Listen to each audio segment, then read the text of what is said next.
आप देख रहे हैं अल्फा डिफेंस हिंदी में आपका स्वागत है। आप हमें ज्वाइन कर सकते हैं सोशल मीडिया पर, फेसबुक, इंस्टाग्राम, ट्विटर और इंग्लिश व्यूअर्स हमें ज्वाइन कर सकते हैं अल्फा डिफेंस इंग्लिश पर। आइए शुरू करते हैं आज का वीडियो।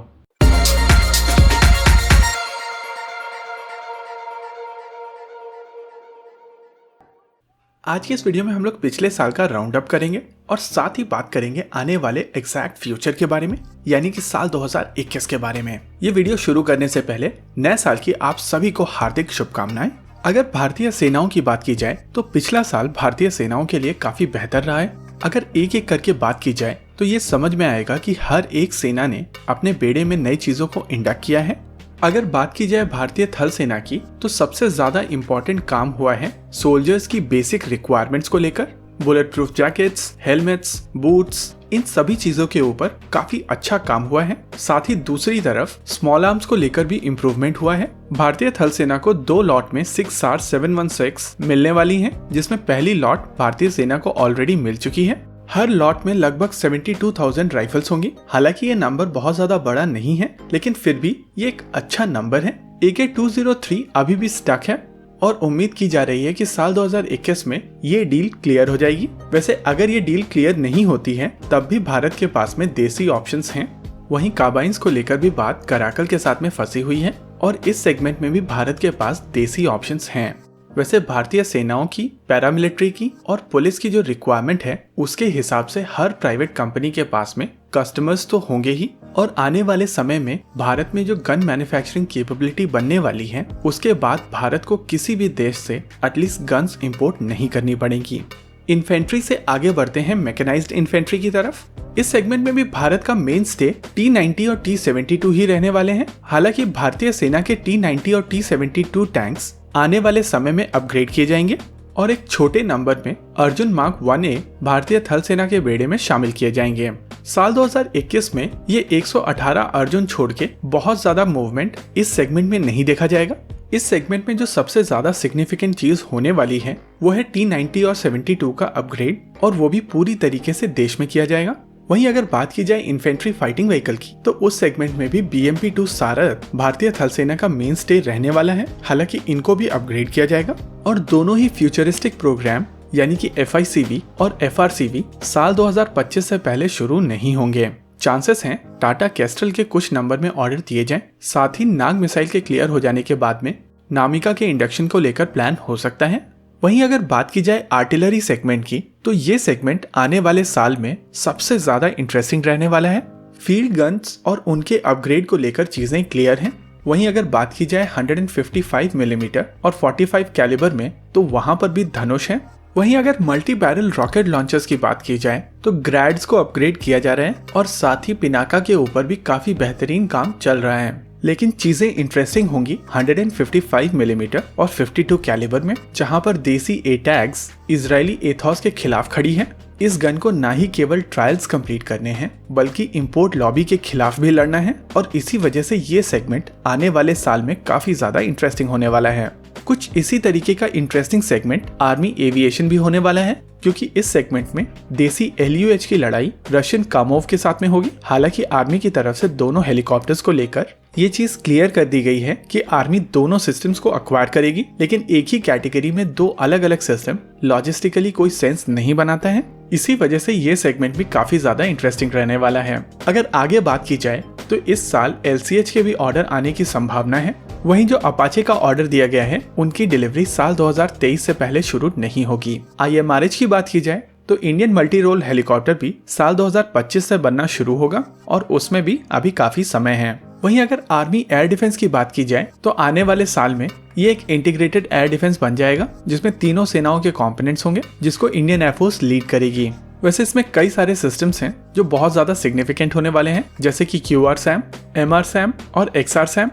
वहीं अगर बात की जाए भारतीय वायुसेना की तो भारतीय वायुसेना के केस में बहुत ज्यादा मूवमेंट नहीं होगी इस साल।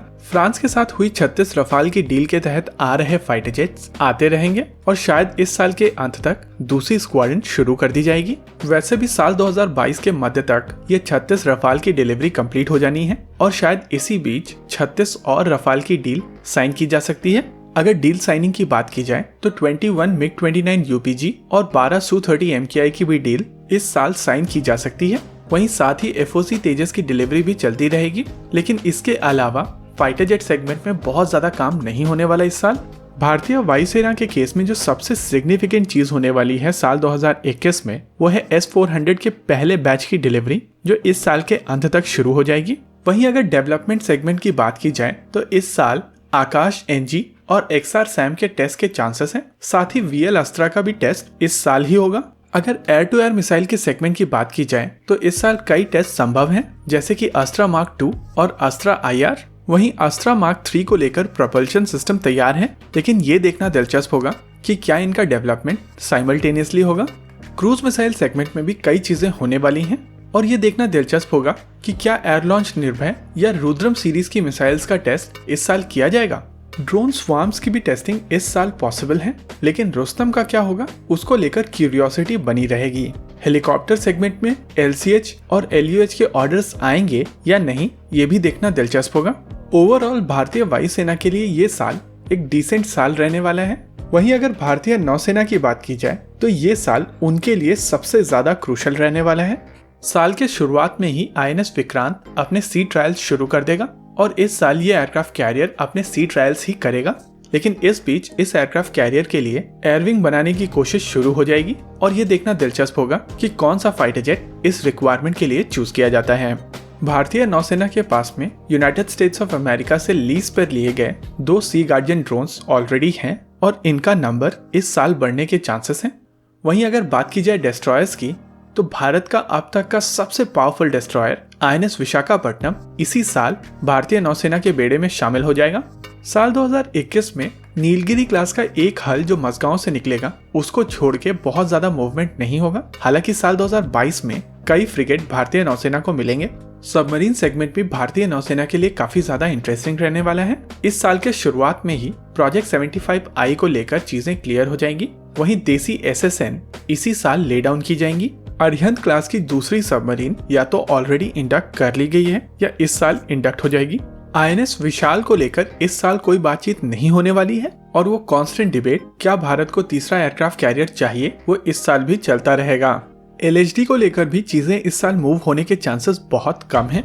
वहीं अगर हेलीकॉप्टर्स की बात की जाए तो नेवल यूटिलिटी हेलीकॉप्टर के केस में HAL और नेवी के बीच में टसल चलती रहेगी और इस टसल का इस साल भी कोई सोल्यूशन निकलता हुआ नहीं दिख रहा है। वहीं अगर बात की जाए MH-60R यानी कि भारतीय नौसेना के लिए मल्टी रोल हेलीकॉप्टर्स को लेकर, तो वहां पर मूवमेंट जरूर होगा। इस साल के मध्य तक भारतीय नौसेना को MH-60R मिलना शुरू हो जाएंगे।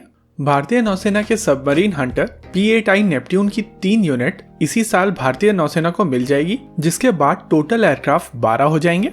ओवरऑल ये साल भारतीय नौसेना के लिए काफी अच्छा रहने वाला है। और अगर पोटेंशियल की बात की जाए तो साल 2021 में भारत के डिफेंस को लेकर बहुत ज्यादा काम होने वाला है और ये साल भारतीय सेनाओं के लिए काफी ज्यादा बिजी रहने वाला है।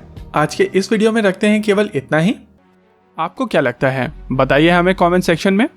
आगे आप कौन सा वीडियो देखना चाहते हैं बताइए हमें कमेंट सेक्शन में। वीडियो को अंत तक देखने के लिए धन्यवाद। अगर आपको वीडियो पसंद आया हो तो आप इसे अपने दोस्तों के साथ जरूर शेयर करें और अगर नहीं पसंद आया तो बताइए हमें कमेंट सेक्शन में आखिर क्यों। देखते रहिए अल्फा डिफेंस। धन्यवाद। जय हिंद।